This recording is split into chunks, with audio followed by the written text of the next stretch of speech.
Hello and welcome to your favorite time of the week. It's definitely mine. Ask Away with Coach MK. I don't know about you guys, but I'm pretty glad it's March. February sucked.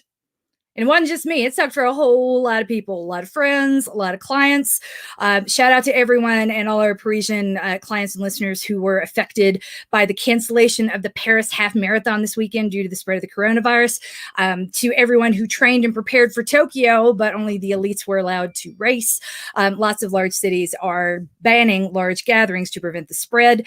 And this is affecting races all over the place. I'm sure this is going to be hitting the U.S. next. So just because it's not our fate yet doesn't mean that's not coming our direction. I know how much work it is to train for one of these marathon world majors and how much time it takes to plan and prepare a major trip like that. So if you've been affected by this, bless your heart, we're with you. We see you. We feel you. Oh my God.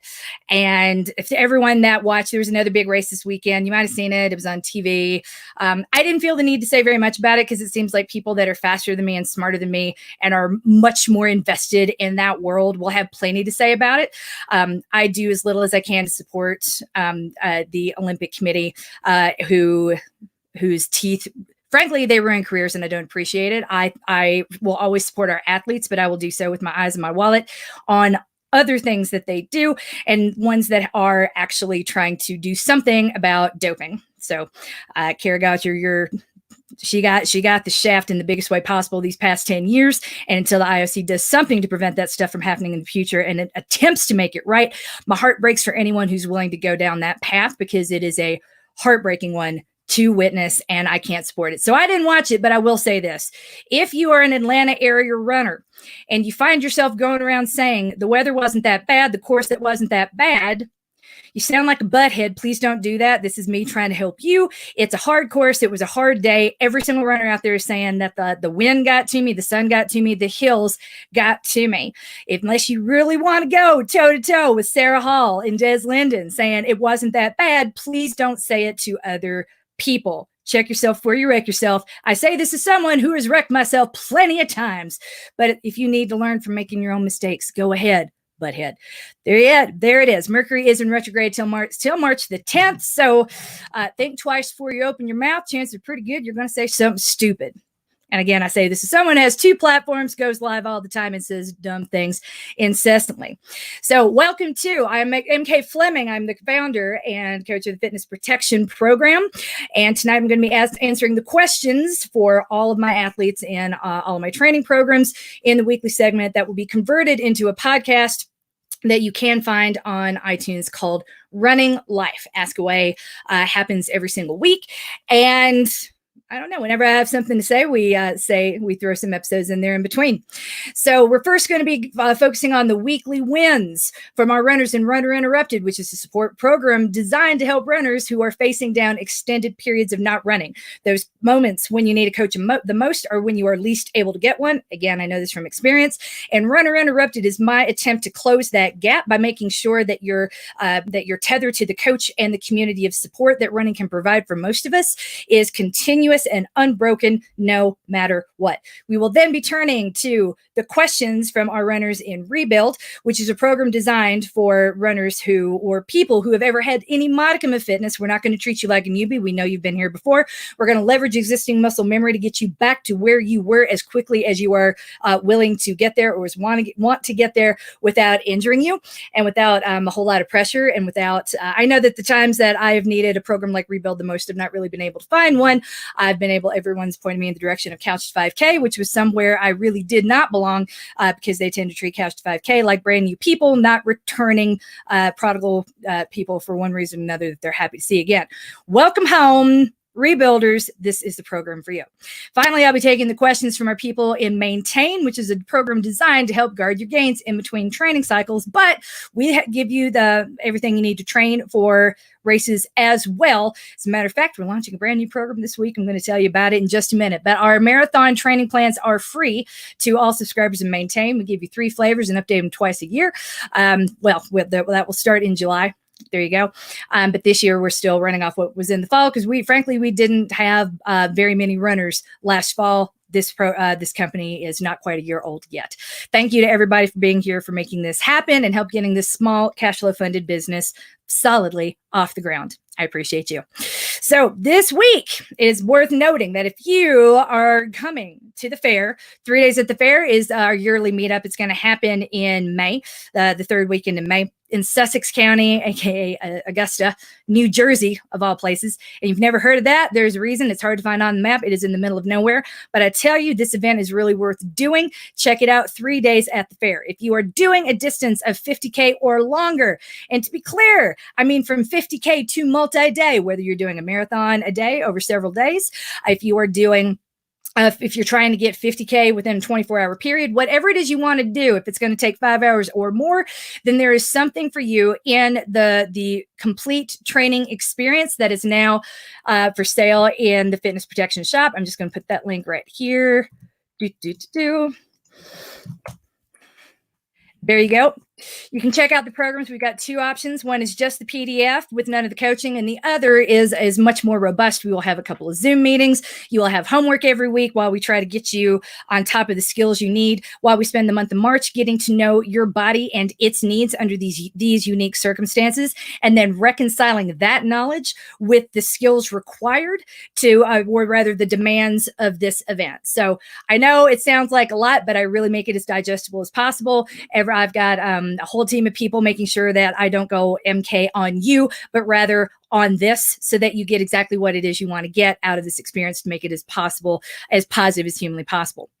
So I want to emphasize one more time, this is not just for ultra runners. This is for anyone who is planning on, if you are planning on doing a marathon, and that marathon might take you more than 5 hours. If you are planning on being part of an event that is 5 hours or longer, if you think you might want to get out and start and restart over and over again, then it is not a bad idea to jump into this coaching program. Like I said, there's a lot to be said for it. I'm excited about it. And it's not just for ultra runners. Though the PDF is for ultra runners, the complete coaching experience, which is all the other stuff that will make this event good, that is all going to be included as well. So do take it over and have a think. Feel free to ask me questions. You've got me live here for the next hour at least. And then you know where to find me outside of that, mk@fitnessprotection.com. So, now we're going to move on before we get into all the weekly wins. It's a segment that we've been playing around with these past few weeks called What You Didn't Miss. And this is where we try to highlight a runner who has not really been running lately for any period of time, any reason, and talk about why and what they did not miss. One thing I can tell you for sure is that if you're in this for life, the odds of you doing this running thing every single day are next to none. Most people who say they are either forcing it and not necessarily making the best choices possible, or they're lying, trying to game the system. And or they're trying to game Strava. And again, that's okay. But that's, I don't have a problem with it, but that's really what you're here for. Alrighty, I still don't necessarily think that's the best incentive to get out the door. We're kind of forcing yourself to do something when your body isn't feeling it, when it's screaming and demanding rest. So listen why I tell you why this segment matters so much. We like to say all the time that you are what you do. At the same time, runners have this terrible habit of judging themselves by what they did not do or what they missed, and it drives me bananas. I don't have a lot of patience for it. And I say that again as lovingly as I possibly can. One of the questions I get the most frequently is, how many runs do I need to miss before I go into Runner Interrupted? And I'm like, doesn't work that way. That is absolutely not how I look at it, and it never will be. Runner Interrupted is not purgatory for people. It is not a punishment. It is a support program for people who are staring down a long period of interruption where they might not necessarily be able to run at all, either because they're recovering from surgery or say are going through chemotherapy, radiation for cancer, or if you're a special needs parent and it's something like IEP season and you need an idea of keeping moving and saying, I just want to do whatever I can do, but I need support and the tether to a coach right now. I do not need a training plan in front of me, knowing that I'm not really going to be able to stick to it, because that's more pressure and another area in my life where I'm going to feel like I'm failing. And that is exactly what we want to avoid. So it's not about how many runs you miss that determine whether or not you go into Runner Interrupted. Is about your unique needs at any given moment. Runner Interrupted was designed to match those needs, and it's a motley crew in there, man. We got a whole lot of people that are interrupted for a whole lot of reasons, from boots to surgery to cancer to IEP season and back again. So there's that. When I think about what is you really need, Ren. It's more of me. It's more of me in your eyes and your ears and your inbox, and that is absolutely what you get with Runner Interrupted. We meet you where you're at, and we help you determine your best next step every single day. You guys take the lead, and I'm just here to support you as best I can. So as for the rest of us, we need to remember that we gotta focus on what we do without worrying about what we don't do. You'll never be defined by what you don't do in the fitness protection program. That is a terrible way to look at things, and I'm going to fight you at every turn when you insist on defining yourself by the 3 runs you did not do this month. So anyone who says that you are anyone who argues me on that, who says like you're wrong, this is exactly how we need to judge a person, you need to question them on that and push back real hard. They're trying to ask them what they're going to get out of that. It sounds like they're going to get a control you in some way, shape, or form. And that probably is the opposite of what you want. So this week, I would like to introduce you to a runner not running, a runner who's a great big badass, a mama for, an entrepreneur, someone who's incredibly dedicated to the sport as well as a fitness habit, but also to her family and the needs for clients. May. That's right. If you have been following me on Strava, and I'm going to share that link right here. If you've been following me on Strava, I'm very open about what I do. My life's an open book. When you have a big mouth and strong opinions, people tend to look whether you want them to or not. So I give them something to look at. There you go. That's the link to my Strava. And you can see the month of January, I ran exactly 53 miles. Yay. Why is that? Well, number one, I was recovering from surgery, and they were like, unless you really want this to start bleeding internally, then you probably need to not run. I stand by my decision to let my body heal and not run during that period. It took a little bit longer than a week to fully come back. I then had a good 10-day stretch of running before one of my kids had a tonsillectomy, and she has not been recovering from it well at all. So I kept my happy booty on my couch for well over a week, holding a very unhappy child who could not go to school or sleep through the night. We watched a whole lot of Frozen 2 and got all the snuggles we possibly could. This does not mean I'm any less dedicated to this or what I do. I'm not lesser. And if you think I am, screw you. If you are seriously going to look at me and say, well, now you can't be my coach, then, God help you. I don't know who you're going to find. To that effect, if you're going to judge yourself by that same metric, it is a bad one. Do not do it. We are going to celebrate what you do. We're not going to worry about what you don't, because you're a grown-up, and if you missed a workout, there was probably a reason. Willpower is a false construct, and so is accountability. You don't need it. You do the things that need to get done. And every once in a while, when you have a question about like how to make yourself a priority again, I am here for that, because sometimes it is hard, and sometimes the thing we need to prioritize the most is sleep. And if that's what you've been doing, or cuddling a small child, let me tell you what you have not been missing this month. The reason that I have not really been that motivated to get out the door and thought, oh, maybe when my nose, it kind of hurts, I'm going to stay right here on the couch. Big part of that, wind. Wind. If you've been following me for a while, if you've ever been to the blog over at coachandlove.com, here is another link for you. And you know how I feel about this. I use the hashtag spring, and I mean every word of it. Spring. Spring is terrible. Why? Wind.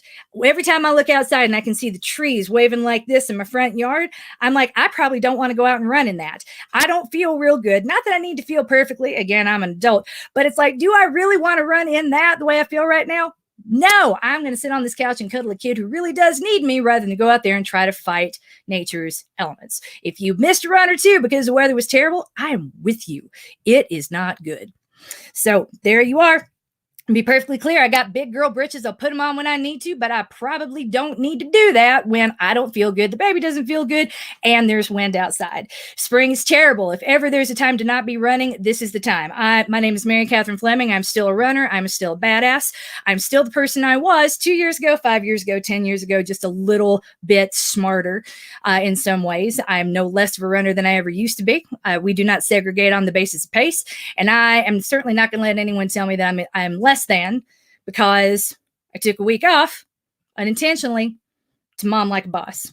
And if that's you this month, please don't think less of yourself either. There are all kinds of reasons why a runner may not be running. That's why I designed this program, to give you a reset button that you can hit on the first day of every month. Yay, here's a new run plan just for the month. Here's a new subscription. There is no track to fall off of to say like, oh no, I went off the rails. None of that. It is like we are not we are trying to stay fit. We are staying motivated. We're staying tethered, and we're going to give ourselves all of the leeway that we need to get through these periods without any punishment. So I tell you that to tell you this: I don't expect anything good to happen till June, and you shouldn't either. Till then, do the best you can moving forward. It's still moving towards the finish line, or even better, towards the start line, even if you're moving more slowly and less frequently than you would like to go.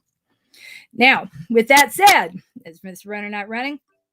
I did get 15 miles in the past 3 days, and it felt fantastic. Hopefully it doesn't snow too much tonight, and I can get my booty out the first thing in the morning. Moving on to winning at life are 2 runners in the community who are winning at life this week that were featured in Coach Sarah's weekly email. We've got Stacy Clark. Stacy lives in Connecticut, works for a sports media company, and has 2 kids aged 8 and 5. One time while out on a marathon training run, Stacy found a large painting that someone had left out for the trash collector, and she decided she liked it and did not want to risk the trash collectors arriving before she could get back with the car to pick it up. I remember seeing these pictures. So you know what she did next? Good thing I can't run with bulky furniture, because I probably would have come home with some cool chairs if I could have managed. That's why we love Stacy. She's been running in the Maintain program since last summer, and she brings that go for it energy to everything she does. After a bruising half marathon and then full marathon in the fall, she's been slow burning for the past 2 months. Bless your heart. We love you, Stacy. You are tenacious AF. Caitlin Henry Meisler is also winning at life this week, preparing to run the Atlanta Half Marathon this weekend. Ooh, that probably would have been today. Caitlin lives in Alabama with her husband and 3-year-old daughter. This is her 11th year teaching middle school English, currently 7th grade, and she's been running for almost exactly 10 years. After 2 times running the Boston Marathon, she had to pull back and treat an overuse injury. Sounds familiar? Ooh. After which she became pregnant, yay you, and started a whole new chapter of her life. Caitlin started running with Fitness Protection and Rebuild several months ago, and then moved over into Maintain, and she's exceptionally good at making time and space for running and recovering, even when her busy schedule works against her. I hear you that. God bless teachers. Your life ain't easy, and I do hope that that improves in the next few years. We'll see. Caitlin says, I'm so glad to have you guys help me find a place where I can just enjoy running and not worry about trying to get back to my previous speed or fitness level, because my life looks very different now. We are so glad to have you with us, and we are proud to help you get anywhere that you want to go. We love veterans, we love teachers, and we love you ladies. Congratulations on winning at life this week. As for the weekly wins for our runners and runners interrupted, we got quite a few, which I'm always happy to see. So first is going to be happy birthday to Amy Serbowitz, who is ending the month on a high note, celebrating her birthday. As a leap year baby, my birthday is a day that only comes once every 4 years. I'm solidly in my room now, but in leap years, this is birthday number 13. Congratulations and happy birthday, Amy. I loved reading that. It made my day. Weekly win number 2. My surgery was successful. The tumor peeled off my artery, which was the best possible outcome. I am home now and on the road to recovery. Every second from out here is a win. Yes, it is. Thank you for reminding us you're winning at life, and I am so thrilled to hear. I've been following your journey very closely. I know actually who submitted this bullet. I've been following your journey very closely, and gosh, I was so happy to see that news this week. Congratulations. Glad you're home. I hope your recovery is good and fast. So I got the best hug from an old friend this week. His wife is a fellow cancer survivor, and she recommended the practice where I get treatment, which is amazing, by the way. I get hugs from my family all the time, but I didn't know how much I needed a big old bear hug from a friend until I got one. A total win. I know that feeling, and I love that feeling. Every once in a while, in my old programs, I used to ask people to, once they cross the finish line of an event, to grab their phone and just talk and take a video and just talk into it for 7 minutes. Because I'd read somewhere that a person can only keep the mask up, like talking stream of consciousness, for maximum 3 minutes. Then they stop with their practiced right answer, and the truth starts coming out. So that's why I asked for 7 minutes. And some people still do that and send them to me, and I love it when that happens. And I got one today from someone that you're going to hear from a little bit later, and it absolutely made my day. It was like a big bear hug for my soul. So that weekly win absolutely tickled me, and to go Tennessee on you, yeah, I was tickled. And I really wanted to share that, so thank you for sharing that with us. Number 4. I plan to watch the Murder, She Baked marathon on the Hallmark Mystery Channel all day long today. When? I don't know what that is, but it sure does sound good. I loved Murder, She Wrote. And watching TV all day when it is not Frozen 2 sounds like a win to me, because that's all I got to Frozen 2 and Farmageddon for the past 8 days. I'm ready for something different. Okay. Final weekly win. I had not exercised for 18 days until today when I did a treadmill-based walking / boot camp class online. I will be sore tomorrow, but my weekly win is moving my body again, even if it wasn't that beautiful outdoor run I was imagining on this sunny mid-40s day. That is indeed a win. Sometimes, you know what? We can't have what we want, but what we get doesn't totally have to suck either. I know it's hard not doing the thing that you want to do most, but I'm proud of all of you for keeping your spirits up, for staying tethered to this program, and for sharing your wins with us. You are coached, you are loved, even if you aren't feeling it at the moment, and I am absolutely proud of each and every one of you. Moving over to rebuild, we've got a few questions in here, but we're going to start with a big congratulations to Dr. Sarah Scott Dietz, who, after a rough month of not running as much as she realized, ran a half marathon today and came within 10 minutes of the half marathon PR she set 13 years ago before kids, before med school, and she felt really good doing it. I'm believing now that I can run faster, that I can be stronger, that it isn't that unreasonable to think that I can improve, even if I can't be as consistent as I want to be. And I can't tell you how much of that is because I feel supported and confident due to being coached and loved. I don't know how to thank you. I don't know how to convey how much this means to me. This was the video that had me in tears earlier today. I don't know how to convey how much that video meant to me. And with your permission, I'd like to share it with everybody else. Do let me know. For now, I know we can share this because it's public. At least I think it's public. Go, if you do not yet follow Dr. Dietz on Instagram, you may, because the link is right there. You can see the post I'm referring to. We are very proud of you, Sarah Scott. Congratulations. So question number 1, I've been assuming that the warm-ups and cool-downs are done by walking. Is that right? And so if you're in lane 2, you extend the workouts with more walking. Answer is, it depends. I know that the times that I've been rebuilding, if you follow me on Strava, you'll see my heart rate, the more fit you are, the easier it is to control your pace, your heart rate, and your effort level. When you're coming back to running after a long time away, your body has probably changed. And once we start training, it will start changing again. Remember, that's the whole point of training. It's not like to find who you are. It's to effectively make changes, right? So in the beginning, yeah, you're probably going to be walking a lot to keep your heart rate where it needs to be so that you're not, going too hard and going all out, and that we're having a good effort from these rebuild workouts rather than running until we collapse. So some people will be able to keep the heart rate under 140. Well, you guys have slightly higher cap, but don't tell. You'll be able to stay under that cap by jogging, and some people won't. So yes, do expect that there's going to be a lot of walking, but don't expect that you won't improve as a result. And yes, when you're in lane 2, you extend the workouts with longer warm-ups and longer cool downs. And we talk about that a little bit in the membership area of the website. If you go into fitnessprotection.com/members, in that page, one subscription gets you access to all 3 programs, because this is how I have seen my life cycle as a runner. I've either been a runner interrupted, a rebuilder, or I've had something to maintain. So I give you access to all 3 so that you can move back and forth as you feel the need to do so. You don't need permission. You don't have to make any changes.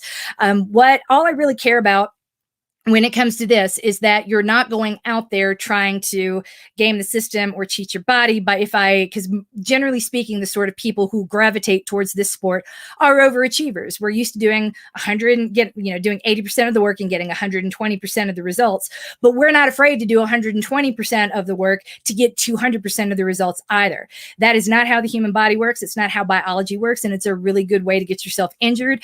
I really want you to resist that urge while you're in. Well, I hope you resist it forever, but specifically and especially while you're in rebuild, because nothing will set you back faster than an injury. And those don't come from walking, unless you're walking the dog and fall and break both arms, which I heard happened to a husband of one of my runners this week. And I'm still like, I stand by it. I said it before, and then dog owners everywhere came after me. But some of the worst running injuries I've ever seen have come from walking or running with dogs. And I say this as a person who absolutely loves dogs, but you got to be careful when you're out there. I just, my heart breaks for all these folks. So I'm totally off the reservation there. This is what happens when I do this by myself. But there you are. Do extend the workouts with more walking, and don't worry about it. Time on your feet is really and truly what matters at this time. Next question. I'm struggling with exercise timing and eating. I'm a morning exerciser. I wake up early, have espresso, sometimes more than one, foam roll, silly toes, stretch a bit and head out or hop on the treadmill. Some days I'm awake for a few hours before I run. I'm usually not hungry before running and sometimes not afterward for a couple hours either. Am I doing myself harm by not eating before or shortly after exercising? I'm trying to listen to my body and eat when I'm hungry, but okay, I feel you there. I'd like to, before I answer this question, I would like to make it very clear. I am not a nutrition expert and I don't want to be, but I will share this question with Dahlia Kinsey, the school nutrition dietitian and one of the big guns that we bring on our podcast from time to time. And I will get her take on that. My take, generally speaking, I have to think about the coaching cues I give you guys. What do I say and what do you hear? I do not think it is a good idea for me to give you carte blanche to eat whatever you want, whenever you want, trying to force food down when you're not specifically hungry. I can't say that that's going to do any good. Especially because I don't do it. I've been a morning exerciser my whole life, strictly because that was my time to go. I went to go to bed early, get up early. I had a fixed amount of time that I could have a workout before I had to go to work. I've never had the luxury of just running in the middle of the day or in the evening. And if I didn't go in the morning, the odds were pretty good I wouldn't be able to in the evening due to the nature of the work that I did. So the general rule of thumb that I practice when it comes to food is the same one I practiced when I was swimming. You need to stay out of the water for half an hour to an hour after you've eaten before you get back in the pool. I kind of feel the same way about running. And I've just never been in a place in my life until very recently where I could get up, have breakfast, let that digest, and then go for a run. It's just never worked out that way. It's been get up, get the run done, eat breakfast on my way to work. And maybe that's not ideal, but that's the world we live in. And I stand by those choices. I dealt it like a boss throughout. So I can't, if you're not hungry, I'm kind of like, I'm not sure it's a big deal. The way that I would really kind of approach this question is defining what listening to your body actually means. Some people take drugs that mask a lot of antidepressants, for example, will mask hunger pangs. A lot of over-exercising or really hard workouts. I say over-exercising. What I mean is if you do a lot of high-intensity interval training and a lot of running too, that as well, it makes some people incredibly hungry. Others, it kills their appetite, or they're too tired to feel anything.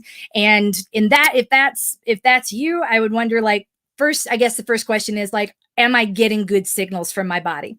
If you think you are, I'd say keep doing what you're doing. No need to make any changes. If you are not getting signals, or if you really aren't sure what those signals are, because a lot of people from my generation, we were encouraged to shut them down. Like, who cared? Just do it. But it hurts. Just do it. But it doesn't make sense. Just do it. Like very lazy coaching, very lazy man. A really brilliant ad campaign became a really lazy coaching and lazy management style that a lot of us still feel like there's no justification, only excuses. I do not feel that way. But I do question like how in sync most of us actually are with our bodies when our whole lives we've been told not to be. So with that, I just saw Dr. Dietz's comment.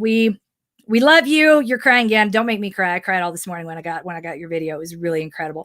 Thank you. We will share it. Aaron, there you go. You got your marching orders. I had my video editor working on it already. Dr. Dietz, sorry about that. So you guys will get to see this video pretty soon. Aaron, no pressure to get that out. I know you've got other things going on and I saw your question, but I'll hop back in here soon. So to that end, I can't tell, I'm not going to say, yes, you must eat because I don't see a compelling reason not to. My answer is something like, I don't really have enough data to make that choice. So only you will know if you're getting good information about your actual hunger levels. If you truly are, then just keep doing what you're doing. If you're like, well, but when I run, I don't feel good, or I don't have a lot of kick, I don't have a lot of pep in my step, I don't really feel like going out, then maybe that in and of itself is a sign that has nothing. Again, you're talking to someone who does not believe in willpower. If you don't feel like it, that's not because you're lazy. I don't believe in laziness. If you don't feel like it, that is a signal. So let's start there. What is your body actually telling you? And are you actually listening? I'm not one to say like start, forcing yourself to eat just because you haven't in a while, but This is what I've been telling my kids. If you're not hungry, you don't have to eat it, but you don't get to ask me for another meal later. I'm not a sous chef. I'm not even a good chef. So there you go. For the better part of 35 years, I did not have breakfast before I went for runs, and now I can't run with food in my stomach. I don't understand people who do, which again, is not a criticism. I just truly don't know how. I've never lived in a world where I could eat, let it digest, and then go for a run. But that's what I do now. You'll see that my runs, again, if you follow me on Strava, click that link. Most of my runs happen now in the afternoon or the evening, most of them. So most mornings I'm waking up, having coffee, eating, and then not running for several hours. And we'll see how much longer I keep this up. It's one of the harder parts of motherhood. This is not the morning routine that I'm used to, but we're trying to, make things work. I just had to have those babies. I had to. They're so cute, though. Oh, my gosh. So moving on to maintain. First question. Not a question. Sorry. We're going to start with a big congratulations to our sponsored athlete, Nakia Radon Young, who ran a half marathon today in preparation for her first 50K, which will be happening at 3 days at the fair. If there's no other reason to think about coming to 3 days at the fair, it should be, if you don't have a reason, let me give it to you. You want to meet Nakia. She is fantastic. She is a big old ray of sunshine. I love everything she says, does, and posts, and you will too. And you get to meet her in person at 3 days at the fair. So she was concerned that she was neither ready nor prepared because, like I said, February has sucked. She wouldn't say it sucked. She's too positive for that. She would say that she was very busy, and she truly was. She's president, I believe, of her local RRCA chapter. She directs a couple of races, and she is everybody's go-to ambassador and representative because she is just that awesome. I've never felt so controlled in a race. I felt strong throughout, never walked, and kept my heart rate under 170, which is huge. I feel fantastic. Well, so do I after that, Nakia. I am thrilled for you. Congratulations. Yay. Remember, one of the things we talk about in Rebuild, in Maintain, we don't even give you half marathon training plans, though the demand is there. I might have to start writing them because you don't need them. If you've been following along and doing most of the long runs for 2 or 3 months, after that, you can pretty much bang out a half marathon whenever you want. Just ask Dr. Dietz, who had a really rough February, did not think she was trained or prepared because she had not run enough and certainly hadn't followed a plan. But she's been in rebuild for almost a year. So when she showed up to do this run, she had a whole lot more in her than she thought. And that's the idea. It's not about the pressure of a race or a training plan. It's about keeping yourself going and moving without putting pressure on so that when we show up, the day is so much better than we would have expected because we haven't made any sacrifices or upset the apple cart at work or at home in order to be there. It just sort of happened. That's exactly how it should be. First question, I'm looking at the new training plan for 3 days at the fair. Yeah, you guys start this week. And I'm looking at for the 50-mile option. Does it matter what days during the week we complete the stacked runs? Not really. The only time I really care, here's why the stacked runs matter. I want to get you guys that are doing 50 or 100 miles. There's going to be a lot of stopping and starting at this event. It's not about a certain mileage I want you to hit each week. It's not about how much time specifically I need you to spend on your feet, because this is not like any other 50 or 100 miler out there anywhere. Any other 50 or 100 miler you're going to be doing, you're in the wilderness, and we would have to do poop training because they don't have porta potties that we would absolutely have to talk about how you're going to relieve yourself without upsetting the environment around you, because there will people be looking at you funny if you do that. But also, we need to be respectful. But you also, if something goes wrong, you can't necessarily lay down on the side of the road, and you might not have cell phone signal if you do. So there's a lot that we have to think about for most ultras on trails that we don't have to consider here. All I care about is that you are getting out there and running when it's the last thing you want to do, even if it's for 10 or 20 minutes. So the only day I would ask if you could try to keep it sacrosanct as much as possible is the long run sandwich. Friday was always intended. It starts in 2 weeks, but I wanted to give you guys a little time and warm you up to it. In 2 weeks from now, your run on Friday, you're going to have total workout time. And in the bottom corner, there's a number for the minimum double that day. So if it's 2 hours, we're going to look at that total workout time, and the number in the corner is 30 minutes. Then that means you got a total of 2 hours to run that day. And the minimum for that second run is 30 minutes. So hour and 30 minutes in the morning, 30 minutes in the afternoon. If it ends up being an hour and an hour, that's fine. If it ends up being 45 minutes and 30 minutes, that's fine too. It's not about exactness. It is about making sure you get some semblance of a workout that morning, having your day, going and having a second workout that night, going to bed, then waking up to do a long run the next day, which is going to imitate the look and feel of what we will be doing at 3 days at the fair. Most of us will be going to be staying either in tents or in air-conditioned trailers. And they have, I don't mention this before, y'all, but I want you to hear me when I say brand new showers and toilets. So let's say you've been running all afternoon, you're hot, you're dirty, you don't feel good. You go take a shower, take a nap in the air-conditioned trailer, wake up, eat a little something, wait till you feel good, put your clothes back on and start again. Right? You don't have to run without stopping. And you've probably never trained for an event like this before. Other than Ragnar, and they don't have showers in the vans or on the campsites when you're doing a Ragnar. So this is like, you know, no offense to Ragnar, I used to be ambassador for them, but this is actually a big old step above that, in my opinion. You got all your friends there, plus food, clean clothes, and a shower. I mean, that you can't put in a camper and send it on the road. So to that end, no, I don't really care what days they are, as long as one of them is Friday. And that you're not stressing out too much to get it done. If you work 12-hour shifts as a nurse, it'll be difficult to get the second run in after your shift. I do not want you doing anything dangerous. I don't want you doing anything stupid. It would be helpful to complete the run that late on tired legs. Again, I like what you're asking, but what you really need to get is maybe you come home and you just walk on the treadmill for 10 minutes. That's enough. And that's okay. Let's not make life harder than it needs to be. Because when you're working 12-hour shifts, that's already pretty rough, especially if you're doing a run before work and then one later. If you walk on the treadmill for 10 minutes, just that act of making yourself do that thing when it's the last thing you want to do is plenty. Stick to that. Since you have a treadmill at home, yeah, that's fine. That's fine. No need to take any chances. We're not trying to set any world records here. We're just trying to have a great day.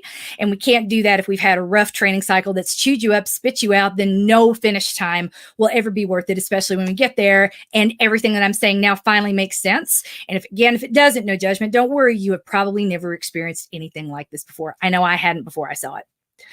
Next question. I was doing slow burn in January, but I haven't really run since February 1st because I was so tired.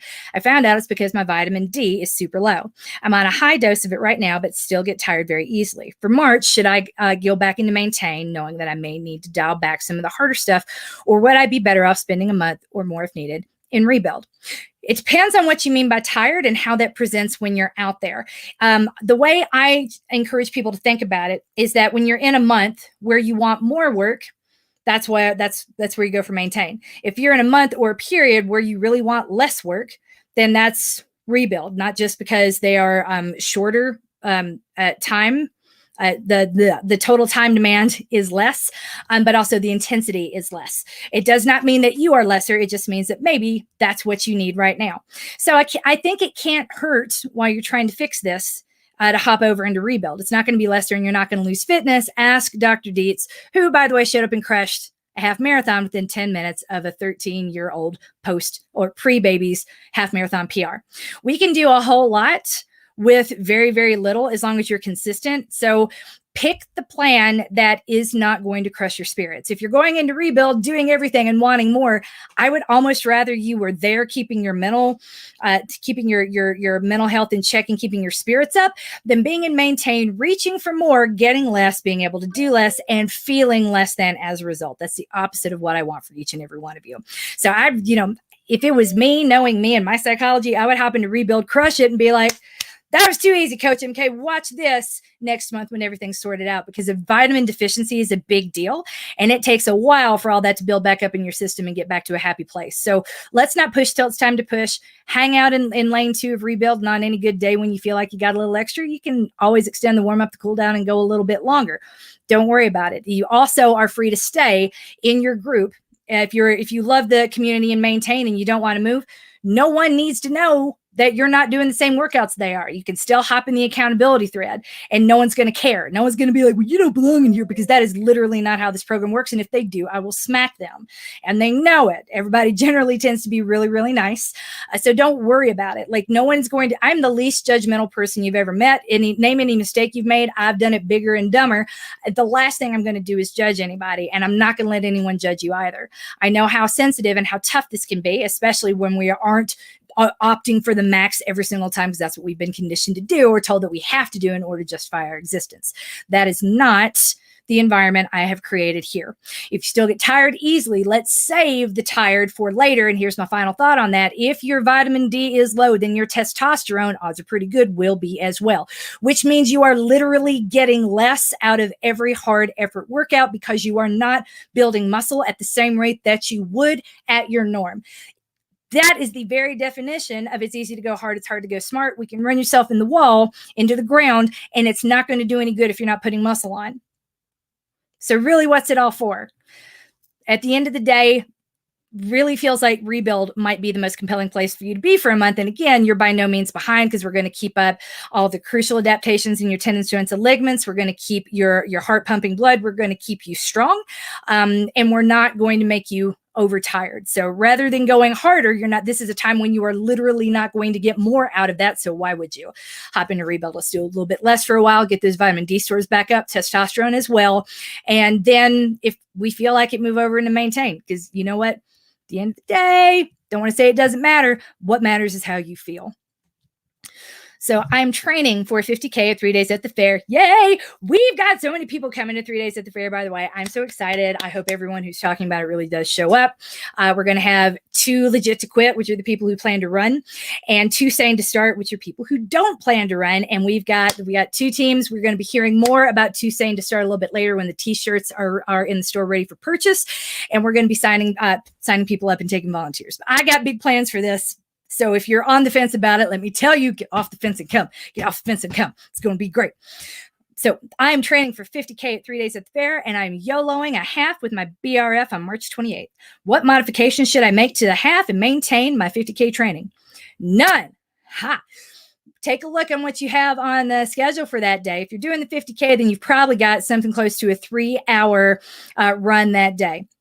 If this half could take you longer than 3 hours to finish, I say go out there and do that and take away the double the night before, and then make sure that you rest harder the next day. I think you'll find that it'll all kind of even out in the wash. I'm not really worried about that extra time coming in a half marathon situation, as long as you are not showing up and really killing yourself in that half marathon situation. This is one of the reasons I never really encourage tune-up races, is that hobby joggers, recreational runners, we don't understand how to use them. We show up and we need to prove something to ourselves every single time. We want a faster number that we can put in the Macmillan calculator to get a better output finish time. And it's sort of like, that's not what it's for. If it's here and you're practicing the distance, then you're also practicing restraint, because a half marathon is pretty fast. It's faster than a jog, but it's not balls out. It's not a 5K. And if you're showing up, I will often take my elite or my super fast runners and put them in a half marathon and say, no, you got to show up to this 10K and run half marathon pace. Why? To get used to holding back when you need to hold back. It is a really hard instinct. It's an instinct we don't have. It's a hard thing to do when people are passing you, especially when you think of yourself as one of the fast kids.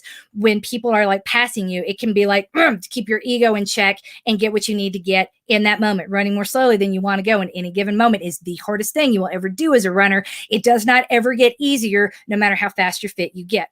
So tell you this. Remember, while you're in that half, what do you need to get out of it? As long as we are not derailing your training by needing to take a full week off, odds are pretty good you're going to be okay. So just show up. And remember, we don't need to PR. If we PR in the middle of a training cycle, it's probably means we didn't make a good decision. It could mean that we got a whole lot fitter, but it also could mean we got a whole lot dumber in that race and need to go sign up for another one, practicing exactly what I tell you to at a shorter distance, saying we're going to put you in a 5K and make you run half marathon pace. So even if you do run a little too fast, you have not wrecked a whole week of training. So I know it's probably not what you expected to hear or wanted to hear, but the modifications that I make are exactly that. TLDR, get rid of the sandwich the night before, take Friday off. Maybe don't take the whole day off. You want to have some in your legs when you show up to run that half, because you don't want to feel too fresh. You will race that half. Don't race that half. But that is exactly how I would do it. Just as long as you don't race it and need a full week off to recover, you're good. You're good. So let's say that someone, not naming names, was kind of dumb and signed up for a 10K race a week after a pretty hard half. What should the week in between look like? I'm kind of hoping that you won't say no running, even though what that might be the answer. You know what? I don't really care. I will tell you what, when it comes to elite professional runners, the people who have been training for 4 years for a race that only happens once every 4 years, the Olympic marathon trials, the sort of thing that they would do in this type of situation would be they finish the race, they have a shakeout run that night. Then the next day, they would continue with training. But if it was a different distance, then it would be the same type of workout you've seen if you go into the files section of the Facebook page and pull out the tapered document. I know it looks a little boring. You've seen it over and over again, but that is the same taper I do give my elites, because what they need to remember and what they need to do is practice race pace. Not race pace miles all through the training cycle. These are well-calibrated machines that need to remember when we're doing a 1x1, they're just finding that race effort and hitting it over and over and over again until they can find it in their sleep. And if we're coming out of a long marathon training cycle, they're probably not going to instinctively feel 10K or 5K pace. Hence, if they have a 10K coming up after a half marathon, they might need a little bit of a reminder of how hard that actually is. So, or how hard that 10K pace actually is. So to that end, what I would say to you guys is, like, number one, this isn't dumb. This is why we do fitness protection. So we can do all the races without all the super long training cycles, keep our lives in check and not lose our minds. Like, I never want to tell anyone you should only do this or that. I want you to do all the races, but we can't give race effort to every single race and expect to PR every single time, which effectively is what people do, because that was the only option they've ever been given. We're just trying to give you better options to make better choices so that you get better outcomes. Let's think about the pretty hard half and what you need to get out of that, and how hard, which race do you care about more, number one. So if you're doing this 10K and it sounds like this 10K might mean a little bit more to you than that super hard half, if you know that half is super hard, I would be like, I'm going to go a little bit easier on that and save the hard stuff for this 10K so I can see what I got there. So to that end, I would follow the same race week as you would find in the taper document, and maybe cut the runs down, make the warm up and the cool down a walk. And then the 1x1, which you're going to be reaching for, is 10K pace over and over and over. Get used to that feel so that when you show up, you find it instinctively, hold on to it and crush it. That's what I would do if I were you. And then after that, you might want to take a couple of days off, but let's see how you feel. All right. There you go. So wouldn't say no running, but I also would say, like, you're not going to be able to race to the top of your abilities with those distances 1 week apart. If pros can't do it, we sure can't. So pick the one that matters the most. Sounds like it might be the 10K. And that's exactly how, if I don't have that right, if it's the other way around, do let me know. Put a comment here in the comments in the video and tag me in it, and I will come back to it and address it if that does not meet your needs. Next question. Can you talk a little bit about menstrual cycles in training? I have an IUD, but still ovulate and cycle and feel the hormonal shifts. How does this affect training? Are there certain times in the cycle that are harder or easier? Better times to push versus ease up? Are there times in the cycle when baseline HR is more elevated? Yes, yes, yes, yes, and yes. My guess is that any changes would be reflected in effort and can go from that. But just curious. So the changes become more obvious the fitter you become. And I know that sounds almost cruel, and I don't intend for it to. I know that I always cringe when people say that to me. But when you think about, to name names, Steph Bruce, Sarah Hall, two of the fittest women on the planet, superstars who ran this weekend and who I adore, they're fine. They're like machines. They are finely calibrated machines. Their periods are probably going to impact their performance and their heart rate more than ours, because the fitter you are, the more finely tuned you are, the more machine-like you are, the narrower your range is. If you remember the YouTube video, I'll find it and put the link in here, where I talk about the range of a runner between their jog and the fastest pace they could possibly attain in a race situation. The narrower your range, the fitter you are, the more impacted you will be by this. For the rest of us, it's a little bit different. So yes, during your period, you're going to have I'm probably going to get this backwards because my screen keeps going dark. Fitter Woman, FITR Woman, is an app that tracks all of that as well as your period and can tell you exactly what to expect. It was used by the U.S. women's national team, the soccer team. It was created in conjunction with Stacey Sims, who wrote Roar, and it's one of the anything Dr. Sims says about women in performance, I listen. She's the one who says that women are not small men, and has gone out of her way to recalibrate things to suit our needs. And this is one. So yes, there are times when it's going to be harder. Obviously, during your period, everything's going to be a little bit harder, and your heart rate will be higher to reflect that.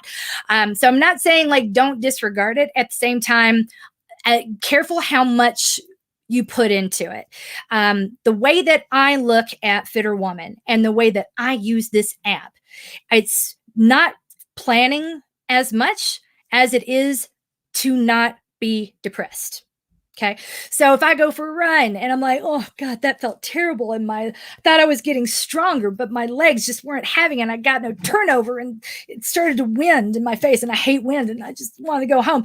Then I'll open up the Fitter Woman app and I'll be like, oh my gosh, well, I'm in phase 2, and my progesterone, my testosterone are both the lowest that they're going to be all month. I'm not synthesizing iron. Of course I feel like crap. Yay! I don't suck. It's just hormones.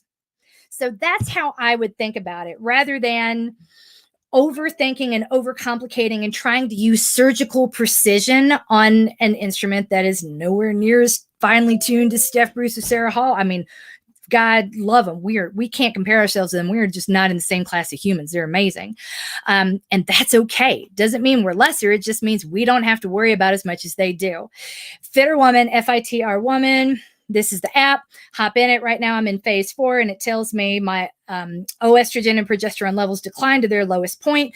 Drop in hormones causes an inflammatory response. This is thought to be the source of PMS symptoms. This means the increase in inflammation may reduce your ability to recover after a tough session. As hormones fall, basal metabolic rate may be elevated, so your appetite may increase, as will your cravings. And as hormones fall, you may find it harder to fall asleep and wake more frequently, which can affect concentration, alertness, and performance. And anything you can do to reduce stress is advisable. Now, this does not mean, and this is what I don't want to have happen, that you get this app and you start trying to plan your races around it. Well, I'm going to get my period this month, 6 months from now, so I can't do this race.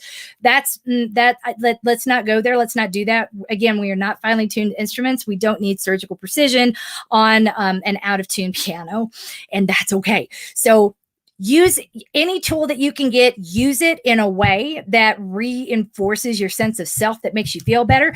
Oh, my run sucked today. There's a reason. And if that doesn't work, look to astrology. Mercury is in retrograde. There's a reason. And that is real, y'all. I don't care what you think about the stars or about astrology, but there's been some ish happening lately. And like, I'm just trying to hold on and wear a helmet each day until it's over. That day is March 10th. So that's really what you need to know when it comes to, yes, there are times when it's harder or easier, rather than if the Fitter Woman app, the way that I recommend you use it, and I know I've already said this, but I'm going to wrap it up with this just to make sure you hear it. What matters is not planning or predicting, because we're not Megan Rapinoe and the women's national team needing to maximize the performance and the power that a leg can generate each time it kicks a ball or runs down a field. We don't have those problems. Yay, thank God we're not elite. Instead, this is an incredible tool that makes us feel okay, because we have a reason for it on a day when we don't feel good. It's probably hormones. It's probably the cycle that we're in. And Fitter Woman provides that explanation. I would not use it for predictive capabilities for us. It has nothing to do with the app. It has to do with the fact that we are not Megan Rapinoe. We're nowhere near as fit, and we don't need to be, and that's okay. So use it in a way that makes you feel good, and don't worry about it too much. As usually, to feel better, all I need is an explanation, and I'm going to hope that you're in the same boat. Again, so I know that there's long answers like yes, yes, and yes. It impacts. Does it matter? Meh. Not if it makes you feel bad, not if it adds stress, not if it increases the amount of planning and stressing out that you need to do. There are other parts of your life that could probably use that energy. Put them there. Question. I'm posting my splits. Sorry, those didn't come through. I was tired at the end and working, but for the majority of the race, my perceived effort seemed to be less than those around me. In terms of general race strategy, is it better to start a little faster and not have such a swing in pace times? No. No. Is that drop about appropriate? Sorry, I can't see it. How much of a half should feel hard and pushing? What are the general HR guidelines for a half? Broadly and generally speaking, unless you're looking at a course that, and don't come to me with like, it's a negative split course. It's a negative split course if like you are a professional. For the rest of us, what matters is, are there elements that require more strength in the back half than the front half? And that determines how we spread your energy out throughout. Just because this course is negative split does not de facto mean it is hard, terrible, and needs to be avoided. New York City Marathon is a negative split course. A positive split course. Negative split course to me, the second half is easier than the first half. Positive split is the reverse is true. And I would say the New York City Marathon is one of my favorite in the world, and always will be. And the back half, it's harder for sure than the first, but it's still not that bad as long as you know it's coming. So the way that I like to look at it in general race strategy has not changed. I've been saying this since 2014: conserve, reserve, preserve, and then serve it up. So conserve your energy in the beginning, just let everybody go. Reserve your energy when we hit the fallback point and people realize they've gone out too quickly and start slowing down, and then the walking dead are around you. Reserve your judgment while you still feel good there in the middle of the race, and don't get greedy between miles 5 and 9. Preserve yourself through miles 9, 10, and 11, and then serve it up all the way to the finish, as long as you're not running dead uphill by that point. What I really care about when it comes to a half is we can make up time. We cannot make up energy. Once it's gone, that is gone. There is no gel you can eat. There's no caffeine you could consume. There is nothing we could put in your body that's legal and okay that I would even think about recommending to you or suggesting that you could take to get energy back in the latter half of a race. Your human body just doesn't work that way. The glycogen stores are finite, and we need to save them for when we need them most. So that's how I feel about it. I'm sorry your splits didn't come through and I didn't see them. If you emailed them to me, I didn't get a chance to see them before the broadcast started, and I apologize for that. But even if I had seen them, I would probably, and had seen the course, I would probably have the same answer, with very few exceptions.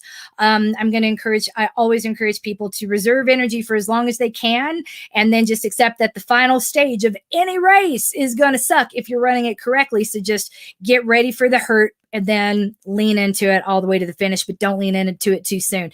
If you think you're leaning into the hurt in mile 6 of the half, you're not running a smart half. If you're leaning into the hurt in mile 18 of a full, then you're probably not running a smart full. The reason most runners I see at my level hit the wall is because they are not executing a terribly smart race plan. They're overdoing it. They're feeling good, and they're spinning.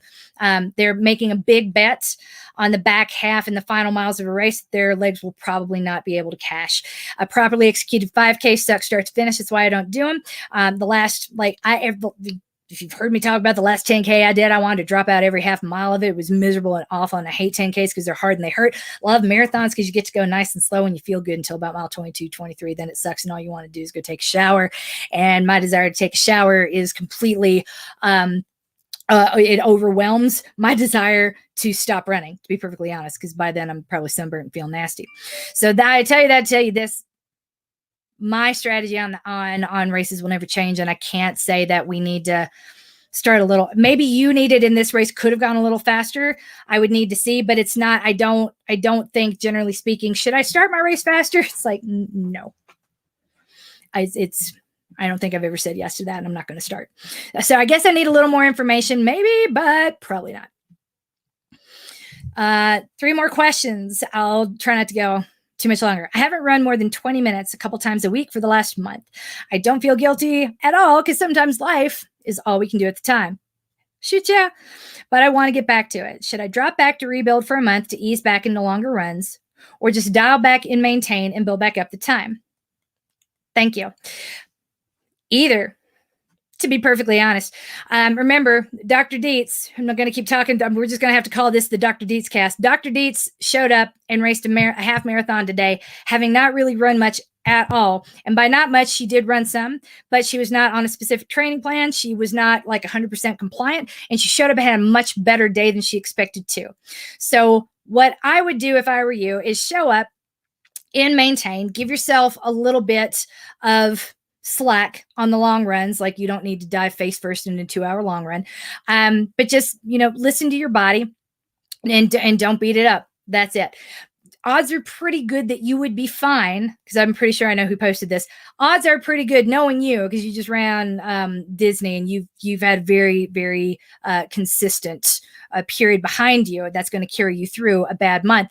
I think you'll probably be fine to just go ahead and pick right up and maintain. And if you're not, back off. But if moving to rebuild is going to make you feel better, do that. If moving to rebuild is going to feel like it's hurting your feelings because you got behind somehow, then don't do that. We need to go. The difference in your body is minimal, but the difference to your mental health can be huge. It can feel like a failure. It can compound.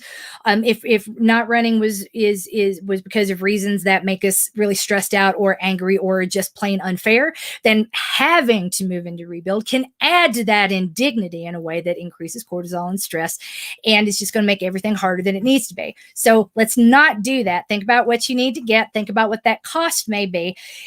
Odds are pretty good it's going to be just fine for you to stay and maintain. What do you need to get?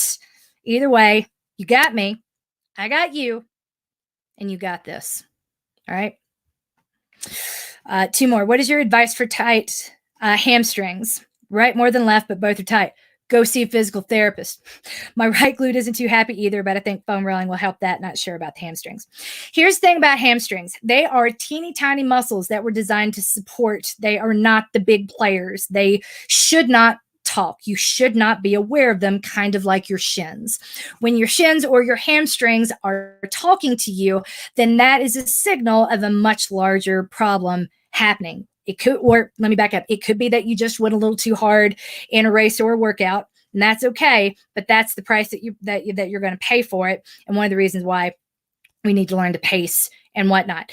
There are a lot of things that could be happening right now, and you really need a PT to sort them out. Here's a short list. Your glutes aren't firing, and that overdependence on your quads.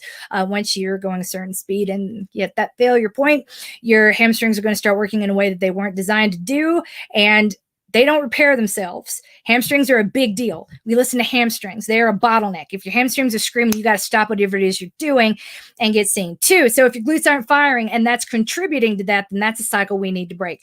2, it could be something deeper in the piriformis or in your rotator muscles. And when that is happening, then guess what? It's not your booty, it's your pelvic floor. And a PT can tell you whether this is internal pelvic floor or external piriformis. Just because your hamstrings are tight doesn't mean that it is coming. We need to find what the source of the stress is, and the person who's qualified to do that is a physical therapist, preferably one who has the OCS certification and is also licensed to do dry needling and manual therapy. If you're in the Denver area, go to Atlas Physical Therapy and ask for Alex Lanton or Katie. Though I'm sure others in that practice in Stapleton are good too. That is who I would go to first. So my biggest advice about hamstrings, if I had to boil it down, tell you this: when they speak, listen and stop. See a PT immediately. There is no good reason for hamstrings to be sore, hurting, or talking to you at all. Get it checked out. Okay, last question. Hi, what are your thoughts about nose versus mouth breathing while running? I can breathe through my nose while running for the first time in a long time. I don't know if you heard, but I had a sinuplasty and a sinus surgery, and this is so much fun, and I do it a lot now, and I can't recommend it enough. I had no idea for how many years I was it was like breathing through my nose was like trying to breathe through a straw. Make all the references you want in your brain. I probably lived them, and it's probably true, but I had such narrow airways and such large turbinates that my ENT was just like, whoa, it's shocking you can run. You can barely breathe. And I hadn't thought of it that way. Now, there are recent scientific studies have linked the hormones that women have to turbinate size. So if you remember, if you've ever been pregnant, it was probably really hard to breathe through your nose. That's why those tissues get really inflamed due to hormones that we have more of than men do, because life is just really fair and amazing like that. Yay. But anyway, so yeah, there can be a lot of reasons why breathing through your nose is not natural and is actually harder to do. So I hesitate to say breathing through your nose is superior. I will say, now that I've had my nose fixed, like, whoa, insurance paid for it. It was a really quick procedure. It was a really quick recovery. I mean, worth it. I ask your GP about it. Go see your ENT, get it done. The only reason I had even thought of it was because it came up on the Ultrarunner podcast. The guy who hosts the podcast had it done, and it caught my eye one day in my inbox, and I was like, wonder what that is. And he was saying his doctor said he could breathe 80% better. And I was like, I wonder if I could breathe 30% better. And now I can. 60% is the difference she said it made. So all of that is, I'll finish your question. I'm pretty good about nose breathing when I'm not running. I'll say this, if you're not naturally a nose breather, there is a reason.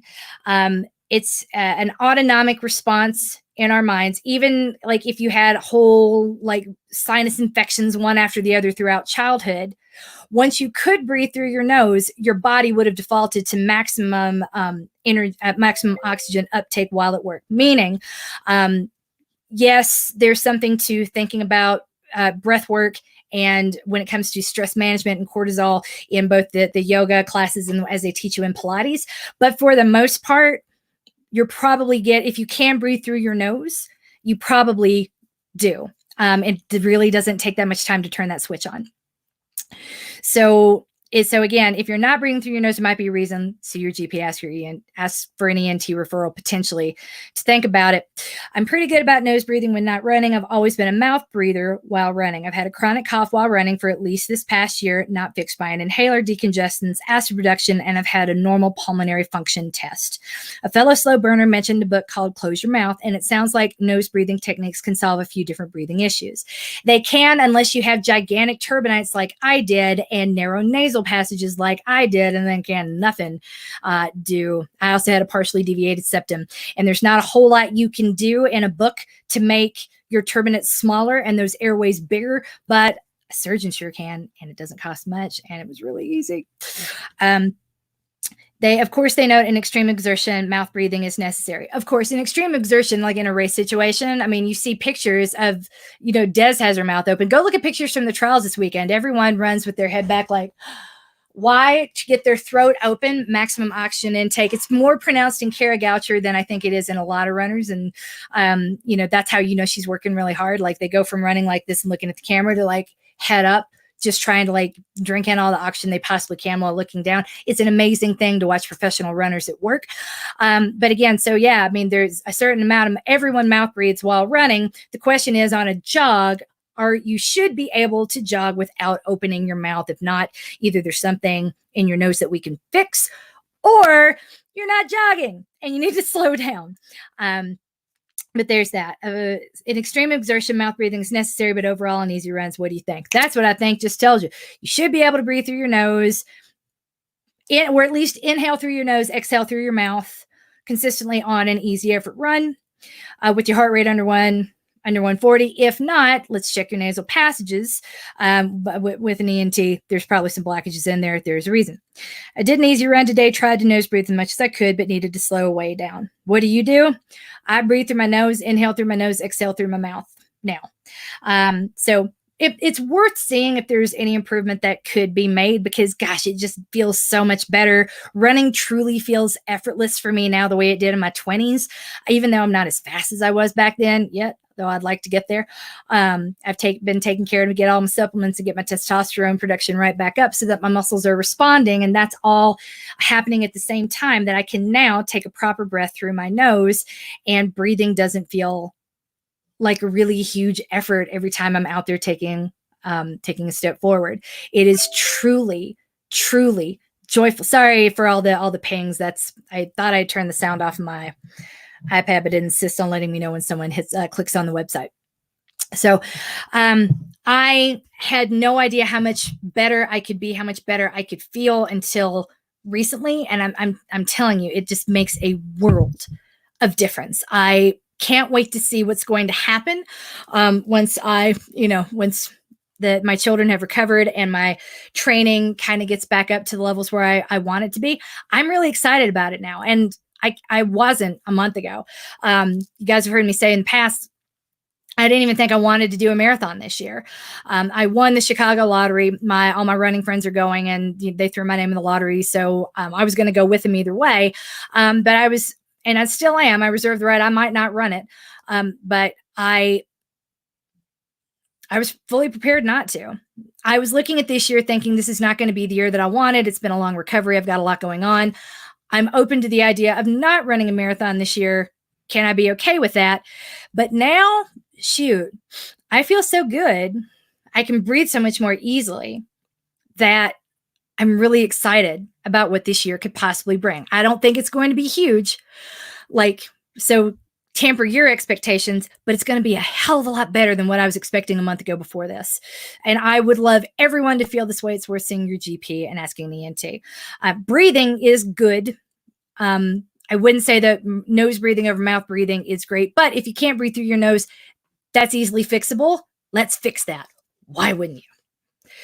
Going to check over here in the comment section before I wrap it up. Make sure I didn't miss anything because I know I missed a few things, but those are all the questions that we have. Aaron, hi, coach. We are training for one of the longer 3 days at the fair races. How many different pairs of shoes should we get used to running? And I'm thinking I may want to change shoes at some point during my race, but not sure if I should just get several of the same pair or get used to a couple of different pairs. Well, way to go, Aaron. It's like you saw the schedule that I made out. One of the things that I am going to recommend in April, and when the runs get longer and we start trying out different things, understanding the needs of your body. One of the reasons for the 6-hour run, for example, when we break that up, you're probably going to split that run up that day when you hear what the lesson is. But I want to know what happens when your feet swell. When you have run a lot, like a total of 12 hours in a 24-hour period, your feet will swell just from being on them. Ask any nurse who, God bless nurses, by the way, who has to walk around and stand on their feet for a 12-hour shift. Your feet will swell no matter what you do. And you need to know how to take care of your feet in that odd, extreme situation. Sometimes it will come from a bigger shoe. It will come from, you'll want more support as the muscles fatigue. There could be any number of things that your body needs, but we kind of want to find out what those things are so that we're not doing anything new on race day. As a broad and general rule, you guys have seen, I laugh at it. My husband laughs at it. I have a lot of shoes. I have a whole lot of running shoes. Granted, I've been very fortunate in the past that I've not had to pay for all those running shoes, but I do have a variety and they all serve different purposes. I have shoes that I prefer on a track, shoes that I prefer on a treadmill, shoes for the snow, shoes for I can be a princess and the P when it comes to my shoe selection, and I am proud of that. So I would encourage you to be the same way, knowing that you want to get 100 miles out of 3 days at the fair and that you're going to be stopping and starting a lot more than your average bear, just due to the nature of the distance itself. I would try a couple of different shoes, but no need to go predict what they are and buy them all right now. Let's wait until those situations pop up in the training, because I've given time for that, where you can say, hey, let's think about it. You've run 37 miles now in a 2-day period, and it's not even Thursday. Yay. Not quite that many. I'm just making a number up. But seriously, how do your, take stock of your body? How do your feet feel? How do your ankles feel? If your run didn't feel good this morning, there's a reason, and that reason is not that you suck. It may mean that this many miles into the week, into the run, into the day, you need a little more support and a little something different. While you have this feeling, stop what you're doing and make a point to go to your local run store today so that you can say, this is what I'm experiencing, fit me right now for this shoe. So we're going to give you 4 or 5 opportunities to have that feeling and run to the shoe store to try to catch up with it. So rather than buy a whole bunch of shoes that you're not going to use for a month and might not need ever, I would say, yes, you're probably going to need several pairs of shoes. I would plan on bringing 3. We can always run and get more, right, Melissa Yakuzo? Like she did last year. She stopped in the middle of 3 days at the fair, was like, I don't like these shoes, went bought another pair and came back. It was like an hour drive to get there. But that's how awesome this event is. Like, gosh, you're not limited to anything. You'd be like, go get me another pair of Hokas. We'll do it. That's like Tuesday to start is going to be doing that. We're going to be something cooler than a crew. We're going to be running a party, but we're also going to be helping out in those moments. So I tell you this, yes, you're going to need several more pairs of shoes, but we're building in opportunities to find out what those shoes are and create those needs so that you won't be experiencing anything new on race day. But if there are a couple shoes you want to go buy, sure, your coach says go buy all those shoes. there you go. Let's see. Between two pairs of shoes. Yes, don't ask Susan, man. Don't ever ask Susan if you should go buy something. Don't ever ask Susan if you should go to Target. She's an enabler. She is not here to help you make a good choice. She's just here to say, yes, do that. So know what you're asking for and who you asking when you ask Susan, because I only call Susan and say, should I do this, when I want to hear a yes, and she knows that. So love you, Susan. Katie, one more question. What's the minimum long run time to get what I need from it? If there's a week I can't get in a 2-hour, 25-minute long run, is there a certain magic minimum that would be helpful, or just as much time as I can? If you're talking about 3 days at the fair, then that is 2 hours. Broadly and generally speaking, 2 hours is sort of a magic endurance number, because after you've been doing one thing continuously for 90 minutes without having to stop and walk or catch your breath or stretch. But I mean, like, because I've seen people treating it like Subway, right? We've been going, oh, here's next stop. We're just going to hang out and stretch. Like, what are you doing? You need to move 90 minutes continuously. You're tapping into an energy system that is going to aid you on race day. So without going too far down the rabbit hole of science on it, you can Google it and find that energy system. It's a thing, and it's true.